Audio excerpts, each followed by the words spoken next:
Good evening. You're now with me, Lorenzo Isaac, for TVS Nightline. Here are the headlines for tonight.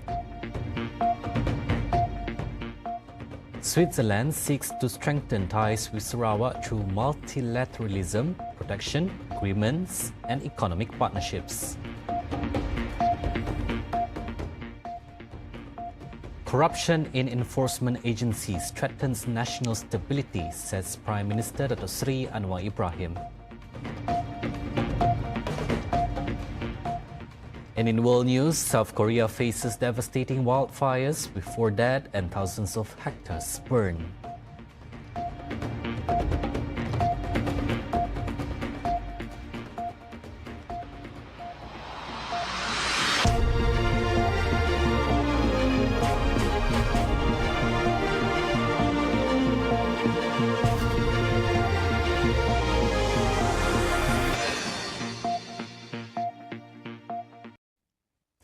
In conjunction with the 218 Police Day celebration, Sarawak Governor Tun Pehin Sri Dr. Wan Junaidi Tuanku Jaafar conveyed his appreciation to every member of the Royal Malaysia Police PDRM for their dedication and sacrifices in maintaining the nation's safety and security. He emphasized that Police Day is more than just a celebration, it is a tribute to the unwavering commitment of the security forces, who stand ready to face challenges for the well-being of the people. In a statement today, Tun Wan Junaidi noted that the celebration holds sentimental value for him, as he himself once donned the blue uniform, serving in the PDRM in 1964 before joining the Police Field Force PPH from 1986 to 1973. Reflecting on his experiences, he recalled his duties in the Rajang Security Area RASCOM, a critical operational zone during Sarawak's emergency era dedicated to countering communist threats. He noted that this experience gave him a deep appreciation of the sacrifices made by police officers, especially those serving in high-risk areas.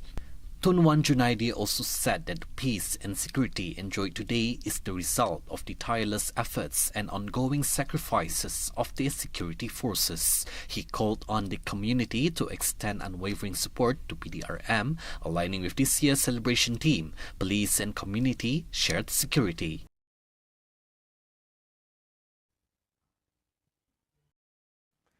Switzerland's advancement in the healthcare sector could serve as a model for Sarawak.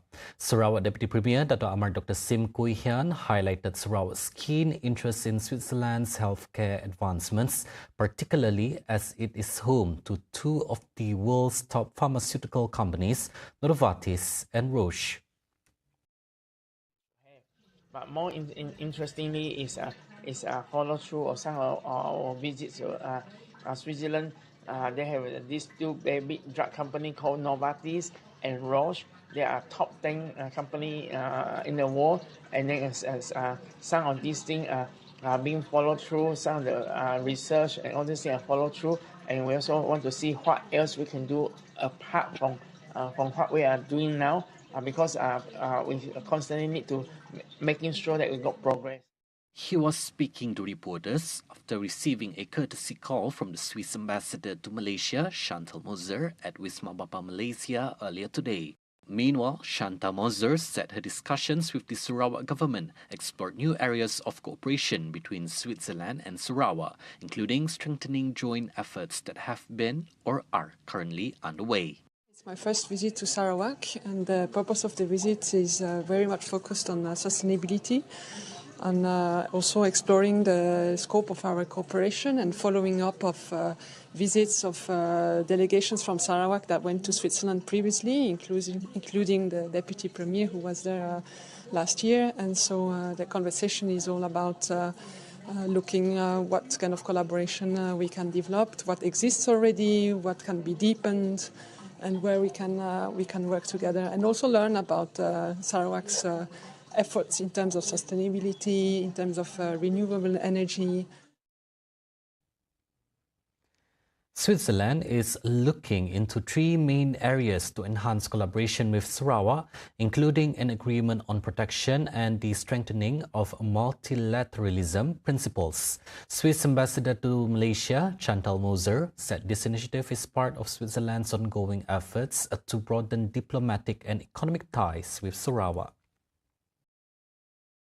The purpose of my visit is mainly to discuss about sustainability, which is one of the priority of the relations between Switzerland and Malaysia, together with trade and investment, and also to connect some peace, security, and multilateralism with the three areas that we are mainly working on. She also expressed interest in understanding Sarawak's vision and Malaysia's overall efforts to ensure the well-being of its people. She was met by reporters after paying a courtesy call on Sarawak Premier Datuk Patinggi Tan Sri Abang Johari Tun Openg at Wisma Bapa, Malaysia. The Malaysian Maritime Sea Surveillance System SWASLA is set to be expanded to Sarawak to enhance security and monitoring in the region's water. Malaysian Maritime Enforcement Agency MMEA Director General Admiral Maritime Datuk Muhammad Rosli Abdullah said that the key initiative under the SWASLA expansion includes installing radars at three main locations, namely Miri, Bintulu and Kuching. He added that the SWASLA radar system will be deployed to strategic locations identified as hotspots for maritime criminal activities such as drug smuggling, migrant trafficking and the smuggling of contraband. 3 tempat telah kita kena pasti, iaitu di Miri, Bintulu dan juga Kuching. Di Miri, lokasi yang kita cadangkan adalah di Canada Hill. Di Bintulu adalah di Bukit Ngapau dan di Kuching adalah di Tanjung Datu. Itu antara 3 projek yang dalam belanja lebih kurang RM200 juta yang telah diluluskan. During a courtesy call on the Sarawak Premier earlier today, he said that the MMEA also proposed the development of the Serikei Maritime Zone. Kita telah mengenal pasti tanah dan kita juga telah mengajukan permohonan untuk mendapatkan tanah itu dalam tindakan di Negeri Sarawak. The 80th International Commemoration of Operation Smooth Parachute Landing in 1945 not only celebrates history but also strengthens Bario as an international historical tourism destination. Sarawak Tourism, Creative Industry and Performing Arts Minister Datuk Seri Abdul Karim Rahman Hamzah said the presence of international guests at the event demonstrates Bario's significance as a historical location. As the first in Sarawak, this community event has attracted international attention with the attendance of the High Commissioners from Australia as well as New Zealand, as well as the Deputy High Commissioner from United Kingdom or from Britain, together with Army veterans, reporters, researchers and tourists.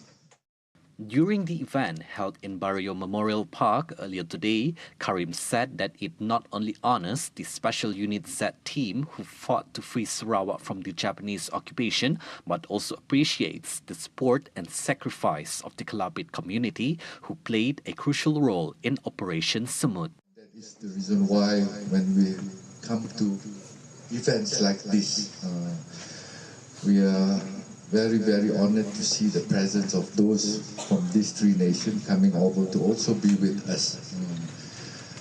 Rest assured, Sarawak kids will always remember all those deeds that they have done, sacrificing their life for the liberation, for the harmony that we have, the peace that we have in the state now.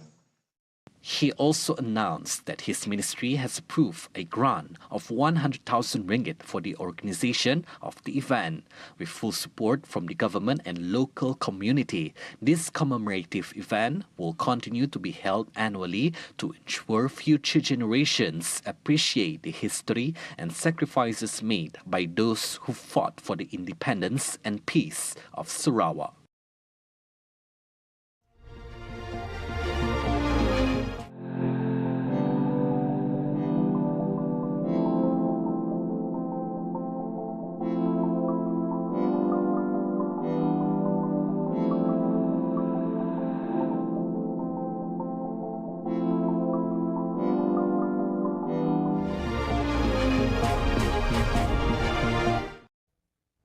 Welcome back.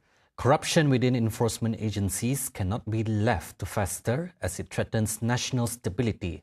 Prime Minister Datuk Seri Anwar Ibrahim said Malaysia will not be safe as long as its leadership and systems succumb to the ultimatums of criminals, including traitors from within and outside the country. Sebab itu saya hargai, saudara, bila ada tindakan yang tegas dan keras dari pasukan. Dan ini harus dilakukan secara konsisten.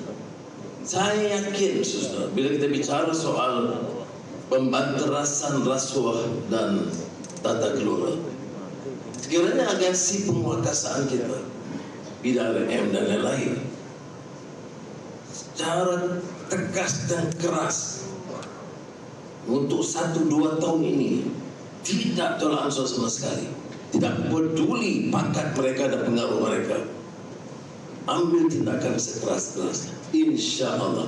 Dan saya yakin suasana dan peta politik dan iklim negara ini akan jauh lebih baik.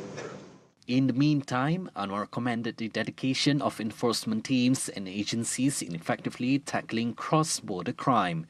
He noted that the Royal Malaysia Police, PDRM, has made remarkable strides and achieving various milestones, including curbing cross-border smuggling that has cost the country hundreds of millions. Lihat juga isu-isu yang dikaitkan dengan kejayaan narkotik baru-baru ini. Bukan saja yang merugikan, merusakkan masa depan anak-anak kita dan mengaibkan kita sebagai satu negara bila dijadikan transit negara asing untuk dihantar ke Australia umpamanya.